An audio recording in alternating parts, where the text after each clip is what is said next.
Huwag lang puro gulay sa pumpkin. Gawin naman natin masarap na pang merienda mga kakusina. At ayan na nga, meron ako natirang kalahating pumpkin. So, in-slice ko lang siya. Siyempre, binalatan ko. In-slice ko ng pang fries. At ayan, lagyan natin siya ng cornstarch. So, yan lang ang ating panghalo dyan mga kakusina. Cornstarch lang. Tapos, ikukot lang natin siya. Then, after nyan, iprito na natin. Ayan na. So, dapat mainit na yung mantika. Kasi, akala ko madudurog siya. Hindi pala mga kakusina. Ang sarap nyan. O, di ba? So, hintayin lang natin mga golden brown. Yummy ang aking snack. Ang sarap talaga mga kakusina. Nagustuhan ng alaga ko kasi manamis-namis siya.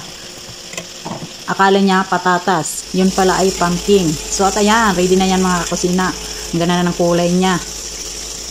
So, hahanguin ko na yan. So, ano lang natin sa ating strainer. At ayan na nga, ilagay ko na sa ating plato. Siyempre, gagawa ko ng ating sausawan. Mayonnaise lang at saka ketchup. So, halo-haloin lang ang mayonnaise at saka ketchup. Yan, masarap yan mga kakusina. Try nyo na. Siyempre, titikman natin.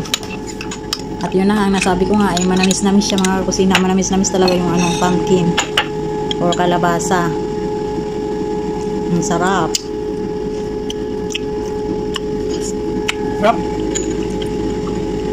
Grabe. Gawin nyo na ito mga kakusina. Manamis-namis guys. Kung wala kayong patatas, ito ang gawin nyo.